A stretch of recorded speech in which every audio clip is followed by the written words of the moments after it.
ದರ್ಶನ್ಗೆ ತುಂಬಾ ರಾಜಕಾರಣಿಗಳ ಪರಿಚಯ ಇದೆ. ಆದರೆ ಯಾವತ್ತೂ ದರ್ಶನ್ ನೇರವಾಗಿ ರಾಜಕಾರಣಕ್ಕೆ ಬಂದವರಲ್ಲ. ಆದರೆ ರಾಜಕಾರಣಿಗಳ ಸಂಪರ್ಕ ಇರುವಂತಹ ಮನುಷ್ಯ. ದರ್ಶನ್ ಜೈಲು ಸೇರಿದ ನಂತರ ಈ ರಾಜಕಾರಣಿಗಳು, ಅರ್ಥಾತ್ ದರ್ಶನ್ ಸ್ನೇಹಿತರು ಅಂತ ಕರೆಸ್ಕೊಳ್ಳುವಂಥ ರಾಜಕಾರಣಿಗಳು ಅವರ ಹತ್ತಿರನೂ ಕೂಡ ಸುಳಿದಿಲ್ಲ. ಹಾಗಂತ ಸುಮ್ಮನೆಯೂ ಕೂಡ ಕೂತಿಲ್ಲ. ಇವರ ಸಂಪರ್ಕದ ಪ್ರಯತ್ನ ಯಾವ ರೀತಿ ಇದೆ, ಒಂದು ವರದಿ ಇದೆ, ನೋಡ್ಕೊಂಬರೋಣ.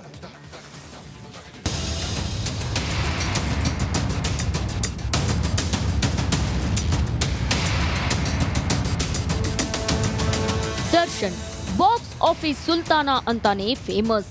ಅಭಿಮಾನಿಗಳ ಪಾಲಿಗೆ D boss, cult fan base ಇರೋ ಏಕೈಕ ನಟ. ಕಾಟೇರ ಹೋದ ಕಡೆಯಲ್ಲೆಲ್ಲ ಜನಸಾಗರವೇ ಹರಿದು ಬರುತ್ತೆ. ಇವನಾಡೋ ಪ್ರತಿ ಮಾತನ್ನು ಅಭಿಮಾನಿಗಳು ಚಾಚೂ ತಪ್ಪದೆ ಫಾಲೋ ಮಾಡ್ತಾರೆ.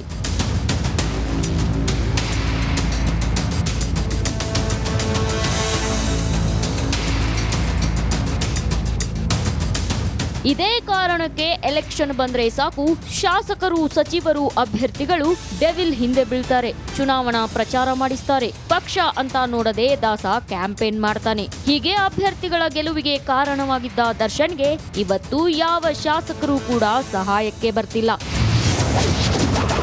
ಕದ್ದು ಮುಚ್ಚಿ ಜೈಲು ಹಕ್ಕಿ ದರ್ಶನ್ಗೆ ಸಹಾಯ.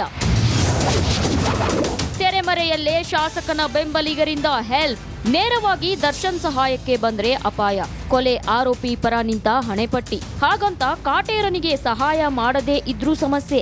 ಹೀಗಾಗಿ ತೆರೆಮರೆಯಲ್ಲೇ ಶಾಸಕರೊಬ್ರು ಬೆಂಬಲಿಗರು ಜಗ್ಗೂದಾದನಿಗೆ ಸಹಾಯ ಮಾಡ್ತಿದ್ದಾರೆ. ನಿಜ, ವಿಜಯಲಕ್ಷ್ಮಿ ಬರೋಕು ಅರ್ಧ ಗಂಟೆಗೂ ಮುಂಚೆಯೇ ಶಾಸಕರೊಬ್ಬರ ಬೆಂಬಲಿಗರು ಜೈಲಿನ ಬಳಿ ಬರ್ತಾರೆ. ವಿಜಯಲಕ್ಷ್ಮಿ ಬರೋ ಬಗ್ಗೆ ಜೈಲಾಧಿಕಾರಿಗಳಿಗೆ ಮೊದಲೇ ಮಾಹಿತಿ ನೀಡಿ ಡೈರಿಯಲ್ಲಿ ರಿಜಿಸ್ಟರ್ ಮಾಡಿಸ್ತಾರೆ. ದರ್ಶನ್ ಭೇಟಿಗೆ ಪಾಸ್ ಪಡೆದು ಎಲ್ಲಾ ವ್ಯವಸ್ಥೆ ಮಾಡ್ತಾರೆ. ಕಾಟೇರನ ಭೇಟಿ ಬಳಿಕ ವಿಜಯಲಕ್ಷ್ಮಿ ಹೊರಡ್ತಾ ಇದ್ದಂತೆ ಶಾಸಕನ ಬೆಂಬಲಿಗರು ಕೂಡ ಹೊರಟು ಹೋಗ್ತಾರೆ. ಪ್ರತಿ ಸೋಮವಾರ ವಿಜಯಲಕ್ಷ್ಮಿ ಬರೋಕು ಮುನ್ನವೇ ಪ್ರತ್ಯಕ್ಷವಾಗೋ ಶಾಸಕನ ಶಿಷ್ಯಂದಿರು ವಿಜಯಲಕ್ಷ್ಮಿ ತೆರಳಿದ ಅರ್ಧ ಗಂಟೆಯಲ್ಲಿ ನಾಪತ್ತೆಯಾಗ್ಬಿಡ್ತಾರೆ. ಹೀಗೆ ಕದ್ದು ಮುಚ್ಚಿ ಶಾಸಕರೊಬ್ಬರು ದಾಸನ ಋಣ ತೀರಿಸ್ತಿರೋದು ಸತ್ಯ. ನವೀನ್ ಶೆಟ್ಟಿ ಕೆರಾಡಿ, ಆನೇಕಲ್, ರಿಪಬ್ಲಿಕ್ ಕನ್ನಡ. ಮಾಡ್ಲಿ Nagaraju, crime bureau, republic Kannada, Bengaluru. Darshan ಬಗ್ಗೆ ನಿಮಗೆಲ್ಲರಿಗೂ ಕೂಡ ಗೊತ್ತೇ ಇದೆ. ದರ್ಶನ್ ಪರ್ಸನಲ್ ಲೈಫ್ ಬಗ್ಗೂ ಕೂಡ ನಿಮಗೆ ಗೊತ್ತಿದೆ. ದರ್ಶನ್ಗೆ ಒಬ್ಬ ಪ್ರೀತಿಯ ತಂಗಿ ಇರುವಂಥ ವಿಚಾರ ಬಹುತೇಕ ಜನರಿಗೆ ಗೊತ್ತೇ ಇಲ್ಲ. ಹಾಗಿದ್ರೆ ಯಾರು ಆ ಪ್ರೀತಿಯ ತಂಗಿ?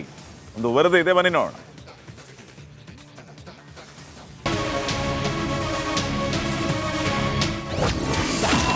ದಾಸನ ದರ್ಶನವಿಲ್ಲದೆ ಪರಿತಪಿಸಿದ ಸಹೋದರಿ. ಅರೆ, ದರ್ಶನ್ ಪತ್ನಿ ವಿಜಯಲಕ್ಷ್ಮಿ, ಡೆವಿಲ್ ಪ್ರೇಯಸಿ ಪವಿತ್ರ ಗೌಡ. ಇಷ್ಟೇ ಯಾಕೆ, ದಾಸನ ತಂದೆ ತಾಯಿ, ಅಕ್ಕ, ಅಣ್ಣನ ಬಗ್ಗೆಯೂ ನಿಮ್ಗೆಲ್ಲ ಗೊತ್ತು. ಆದ್ರೆ ಇದ್ಯಾರಪ್ಪ ದರ್ಶನ್ ತಂಗಿ ಅನ್ಕೊಂಡ್ರ? ಅದನ್ನೇ ಹೇಳ್ತೀವಿ ಕೇಳಿ.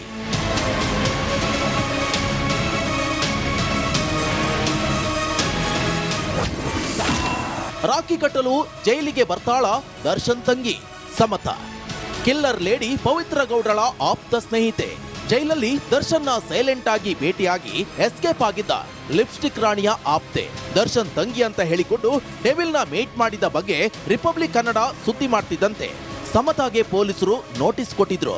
ನಂತರ ಸಮತಾ ಜೈಲಿನತ್ತ ಮುಖವೇ ಮಾಡಿರಲಿಲ್ಲ. ಇಂಟ್ರೆಸ್ಟಿಂಗ್ ಅಂದ್ರೆ ತುಂಬಾ ದಿನಗಳ ಬಳಿಕ ಸಮತಾ ಮತ್ತೆ ಜೈಲು ದರ್ಶನ ಮಾಡ್ತಿದ್ದಾರೆ.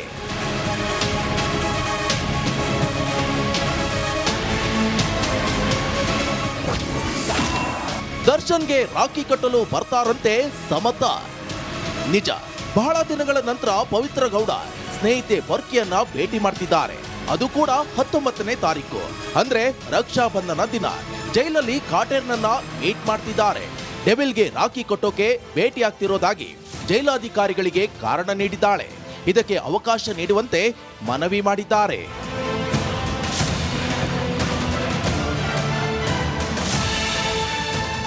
ಸಮತಾ ಏನೋ ರಾಖಿ ಕಟ್ಟೋಕೆ ಅಂತ ಕಾರಣ ನೀಡಿದ್ದಾರೆ. ಆದರೆ ಜೈಲಾಧಿಕಾರಿಗಳು ಇದಕ್ಕೆ ಓಕೆ ಅಂತಾರ ಅನ್ನೋದೇ ಸದ್ಯದ ಕುತೂಹಲ. ನವೀನ್ ಶೆಟ್ಟಿ ಕೆರಾಡಿ, ರಿಪಬ್ಲಿಕ್ ಕನ್ನಡ, ಆನೇಕಲ್.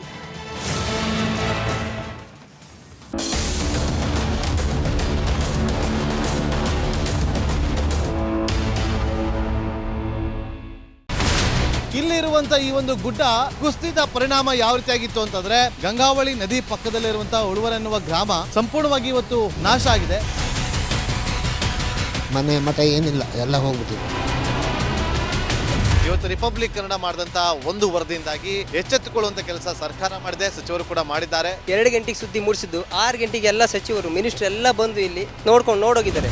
ಎಲ್ಲಾ ಜನರಿಗೂ 1,20,000 ಮತ್ತೆ ಅವರಿಗೆ ಮನೆಗೆ 5 ಲಕ್ಷ. ಈ ಸುದ್ದಿಯನ್ನ ಎಲ್ಲ ಒಂದು ಅಧಿಕಾರಿಗಳಿಗೆ ಮುಟ್ಟಿಸಿದ್ದಕ್ಕಾಗಿ ರಿಪಬ್ಲಿಕ್ ಕನ್ನಡ ಟಿವಿಗೆ ಧನ್ಯವಾದ ಹೇಳಿ ಇಷ್ಟಪಡ್ತೇವೆ. ಮನೆನೂ ಕೊಡ್ತೇವೆ, ಮಕ್ಕಳ ಶಿಕ್ಷಣಕ್ಕೆ ತೊಂದರೆ ಆಗದೆ ಇದ್ದಂಗೆ ಹೆಲ್ಪ್ ಮಾಡ್ತೇವೆ. 1,20,000 ಮನೆ ಯಾರ್ದ್ರ ಡ್ಯಾಮೇಜ್ ಆಗಿದೆ ಅದನ್ನ ಕೊಡ್ತೀವಿ ಅಂತ ಒಪ್ಕೊಂಡಿದ್ದಾರೆ. ನಮ್ಮ ಕಷ್ಟಕ್ಕೆ ನೀವು ರಿಪಬ್ಲಿಕ್ ಕನ್ನಡದವರಾದಂತ ನೀವು ನೆರವಾಗಿರ್ತೀರ ನಾವು ನಂಬಿದ್ದೇವೆ. ಅವರಿಗೆ ಸೂರನ್ನ ಕಲ್ಪಿಸಿ ಕೊಡೋವರೆಗೂ ಕೂಡ ರಿಪಬ್ಲಿಕ್ ಕನ್ನಡ ಅವರಿಗೆ ಧ್ವನಿಯಾಗಿ ನಿಲ್ಲುವಂತ ಕೆಲಸವನ್ನ ಮಾಡುತ್ತೆ.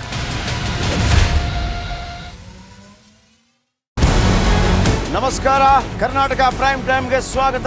ನಾನು ಜಯಪ್ರಕಾಶ್ ಶೆಟ್ಟಿ. ಇಡೀ ಕರ್ನಾಡು ಇವತ್ತು ರೆಬೆಲ್ ಆಗಿ ನಿಂತಿದೆ. ಈ ಹಗರಣಗಳನ್ನು ಸದನದಲ್ಲಿ ಪ್ರಸ್ತಾಪ ಮಾಡಲು ಕೂಡ ಕಾಂಗ್ರೆಸ್ ಹಿಂದೇಟು ಹಾಕಿದ್ದೇಕೆ? ನಿಮ್ಗೆ ಸಂಬಳ ಅದಕ್ಕೆ, ನಿಮಗೆ ವಾಹನ ಅದಕ್ಕೆ, ನಿಮಗೆ ವೆಪನ್ ಅದಕ್ಕೆ, ನೀವು ಅದನ್ನು ಸೆರೆ ಹಿಡಿಬೇಕಾಗಿತ್ತು. ನೀವು ವಿದ್ಯುತ್ ಬರ ಇದೆ ಅಂತ ಹೇಳ್ತಾ ಇದ್ದೀರಿ, ಎಲ್ಲಿ ಬರ ಇದೆ ನೀವು ಹೇಳಬೇಕು. ಪಾಕಿಸ್ತಾನ್ ಆಕ್ಯುಪೈಡ್ ಕಾಶ್ಮೀರ್ ಅದು ಎಂದೆಂದಿಗೂ ನಮ್ಮದು. 40 ಮೆಷಿನ್ಗಳು ತಂದಿತ್ತು ನೋಟ್ ಎಣಿಸುವುದಕ್ಕೆ, ಅದೇ ಹಾಳಾಗಿದೆ. ಮಥುರಾದ ಗಲಾಟೆ ಇದೆಯಲ್ಲ, ಅದು ಸ್ಥಳೀಯವಾಗಿ ಕೂತು ಪರಿಹರಿಸಬಹುದಾದಂಥ ಕಾನೂನಿದೆ.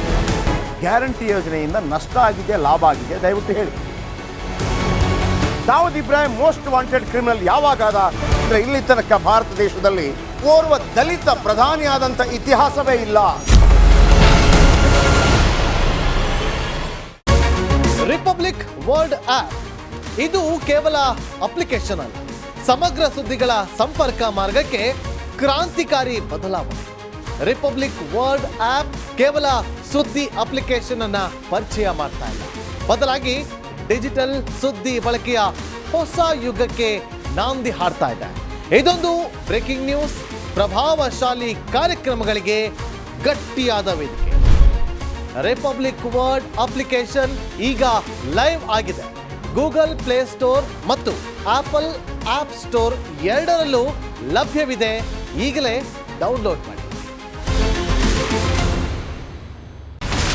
ಇಲ್ಲಿರುವಂತ ಈ ಒಂದು ಗುಡ್ಡ ಕುಸಿದ ಪರಿಣಾಮ ಯಾವ ರೀತಿಯಾಗಿತ್ತು ಅಂತಂದ್ರೆ ಗಂಗಾವಳಿ ನದಿ ಪಕ್ಕದಲ್ಲಿರುವಂತಹ ಉಳುವರ್ ಎನ್ನುವ ಗ್ರಾಮ ಸಂಪೂರ್ಣವಾಗಿ ಇವತ್ತು ನಾಶ ಆಗಿದೆ. ಮನೆ ಮಠ ಏನಿಲ್ಲ, ಎಲ್ಲ ಹೋಗ್ಬಿಟ್ಟಿದೆ.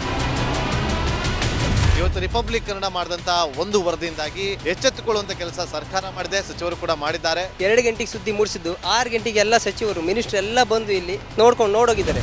ಎಲ್ಲಾ ಜನರಿಗೂ 1,20,000 ಮತ್ತೆ ಅವರಿಗೆ ಮನೆಗೆ 5 ಲಕ್ಷ. ಈ ಸುದ್ದಿಯನ್ನ ಎಲ್ಲ ಒಂದು ಅಧಿಕಾರಿಗಳಿಗೆ ಮುಟ್ಟಿಸಿದ್ದಕ್ಕಾಗಿ ರಿಪಬ್ಲಿಕ್ ಕನ್ನಡ ಟಿವಿಗೆ ಧನ್ಯವಾದ ಹೇಳಿ ಇಷ್ಟಪಡ್ತೇವೆ. ಮನೆನೂ ಕೊಡ್ತೇವೆ, ಮಕ್ಕಳ ಶಿಕ್ಷಣಕ್ಕೆ ತೊಂದರೆ ಆಗದೆ ಇದ್ದಂಗೆ ಹೆಲ್ಪ್ ಮಾಡ್ತೇವೆ. 1,20,000 ಮನೆ ಯಾರ್ದ್ರ ಡ್ಯಾಮೇಜ್ ಆಗಿದೆ ಅದನ್ನ ಕೊಡ್ತೀವಿ ಅಂತ ಒಪ್ಕೊಂಡಿದ್ದಾರೆ. ನಮ್ಮ ಕಷ್ಟಕ್ಕೆ ನೀವು ರಿಪಬ್ಲಿಕ್ ಕನ್ನಡದವರಾದಂತ ನೀವು ನೆರವಾಗಿರ್ತೀರ ನಾವು ನಂಬಿದ್ದೇವೆ.